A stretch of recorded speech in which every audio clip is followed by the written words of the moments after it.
Taylor, thanks. It's not just the presidential race on the ballot in Alabama. We are following these three contested congressional races in districts 7, 6, and 2. Now, Alabama residents are voting under new congressional lines. Last year, a federal court approved a new map. This change has the potential to flip districts that have been long Republican controlled from red to blue. We have team coverage tonight on the district that could flip. District 2, both WVTM 13's John Papke and Magdala Lusant are live in Mobile this evening. We want to head right out to John.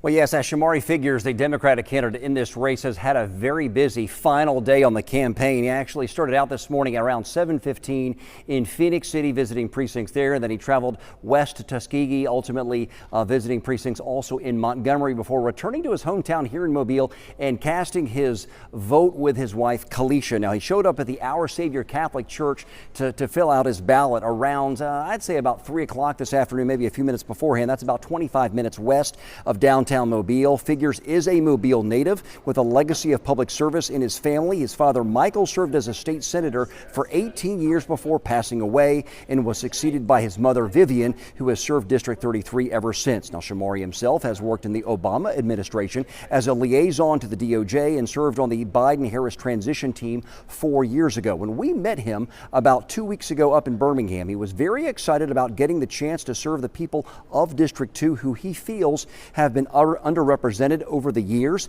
If elected tonight, Figures would only be the second Democrat to serve District 2 since the 1960s. Former Mayor Bobby Bright was only elected to one term back in 2008, the former mayor of Montgomery. Now, Figures actually will be holding his election watch party here in the historic Battle House Hotel that's in the heart of downtown Mobile. That party should start around 7:30 this evening. We don't expect to see Figures here himself until at least 8 o'clock or a little bit later, and we will be bringing you live updates from the campaign watch party tonight as the evening evolves. Now, as for his opponent in this race, Caroline Dobson, Magdala Lusant is about 7 minutes south of here at the Fort Whiting Reception Hall with more on her campaign. Magdala?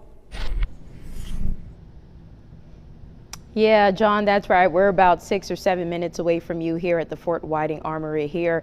And right now, there aren't too many people here, but I've been told that they're expecting 350 to 400 guests to be here. Now, before we got here, we learned that this is the Mobile County Republican Party watch party. And so Caroline Dobson, who is running for District 2, as you have also mentioned, John, will be here later on tonight, along with other Republicans who are also on the ballot in Mobile County. Now, Caroline Dobson did vote this morning. We have video of that happening. That happened, though, in Montgomery before she will eventually make her way down here to Mobile County. Now, a little bit about Caroline Dobson. We had a chance to speak with her a couple of weeks ago, and she tells me that it is her first time running for a public office position. Now, she's from Monroe County, but she moved back to Alabama about 5 years ago. Before, she lived in Texas, and that's where she went to law school. Now, the real estate attorney tells me that there's a need in District 2, and she says that is the reason why she moved back to Alabama. In our interview, she told me that she noticed many young people are leaving the district and are never coming back, and what she wants to do if she is elected and becoming the District 2 representative is to create more opportunities in the area, again, if she becomes the District 2 representative for this area. And again, District 2 runs and includes Mobile and Montgomery. So we will be here throughout the rest of the evening, and obviously waiting and anticipating to hear from Caroline Dobson when that time comes. But for now, we are live in Mobile. I'm Magdala Lusant, WVTM 13. Magdala, thank you.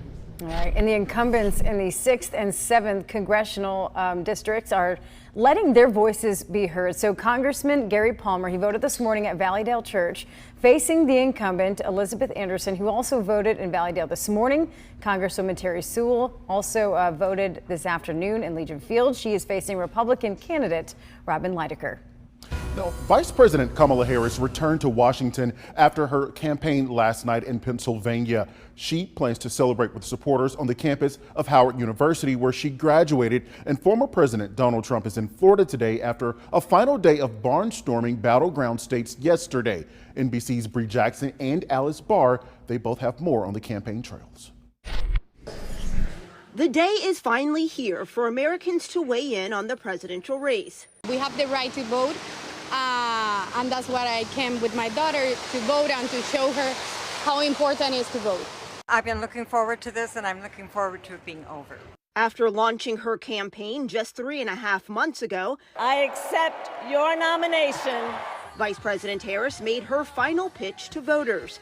Standing in front of the Rocky Steps in Philadelphia, Harris, who has said she's the underdog in this race, reminding voters what's at stake in this election. We have an opportunity in this election to finally turn the page on a decade of politics that has been driven by fear and division. We are done with that. We're done. If elected, Harris would start a new chapter in American history as the first woman president. She vows to be a leader for all Americans and urges supporters to do their part this election day. We must finish strong, and this could be one of the closest races in history. Every single vote matters. Today, voters will decide who wins the White House. And the Harris campaign says it's prepared for any legal challenges, saying they have lawyers across the country ready to protect election results. On the campus of Howard University, Bree Jackson, NBC News.